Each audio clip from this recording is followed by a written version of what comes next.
அகவின் Andrea நடிப்பில் விகர்ணன் அசோக் இயக்கத்தில் வெளியான மாஸ்க் திரைப்படம் கண்டிப்பாக ரசிகர்களை தியேட்டருக்கு வரவழைக்கும் அனைத்து அம்சங்களையும் கொண்டிருக்கிறது. மாஸ்க் கதை அரசியல் கட்சி தலைவரான மணிவண்ணன் பவன் வரும் தேர்தலில் தனித்து போட்டியிட்டு வெற்றி பெற மக்களுக்கு ஓட்டுக்கு காசு கொடுக்க சுமார் 440 கோடி பணத்தை பாலியல் தொல்லை காரணமாக பாதிக்கப்பட்ட பெண்களை பாதுகாக்கும் போர்வையில் வலம் வரும் பூமி ஆண்ட்ரியா உதவியை நாடுகிறான். பூமியின் சூப்பர் மார்க்கெட்டில் பதுக்கி வைத்து பணம் பட்டுவாடா பண்ணுவதற்கு தயார் நிலையில் இருக்கும் நிலையில் ஆர் ராதா மாஸ்க் அணிந்த ஒரு கூட்டம் பணத்தை திருடுகிறது. டிடெக்டிவ் ஏஜென்ட்டாக கோல்மால் வேலைகளை செய்து பணம் சம்பாதித்து வரும் வேலு கவின் எப்படி இந்த வலையில சிக்குகிறான்? எல்லா பிரச்சனைகளும் சரி செய்தாரா இல்லையா என்பதுதான் இந்த மாஸ்க் படத்தின் கதை.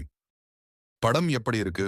ஆரம்பத்திலேயே இயக்குனர் நெல்சன் வாய்ஸ் ஓவரில் இடைவேளை காட்சியில் பணம் கொள்ளையடிக்கப்பட்டது மற்றும் ஆண்ட்ரியாவிடம் கவின் எப்படி சிக்கியிருக்கிறார், ஆண்ட்ரியா பவனிடம் எப்படி சிக்கியிருக்கிறார் என்பதை சொல்லிவிட்டு படத்திற்குள் செல்லும் இடம் சிறப்பாக உள்ளது.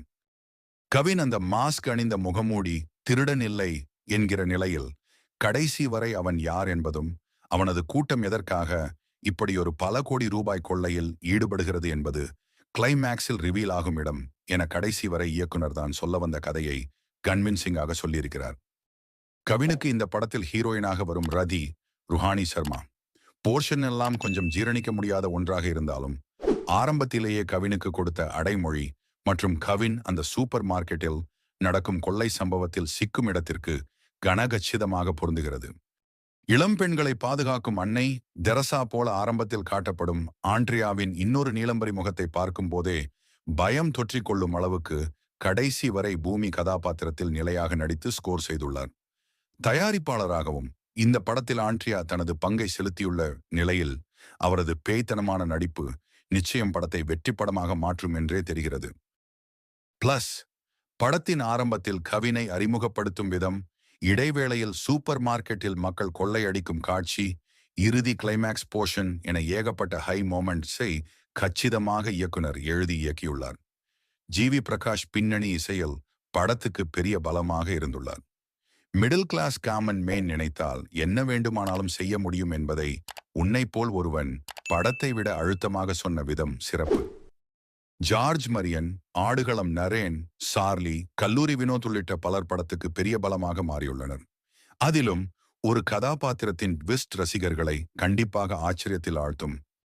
மைனஸ் பிக் பாஸ் அர்ச்சனா வரும் போர்ஷன் எல்லாம் டாக்டர் படத்தை நினைவுபடுத்துகிறது. மேலும் ரொம்பவே செயற்கையாக இருக்கும் உணர்வை தருகிறது.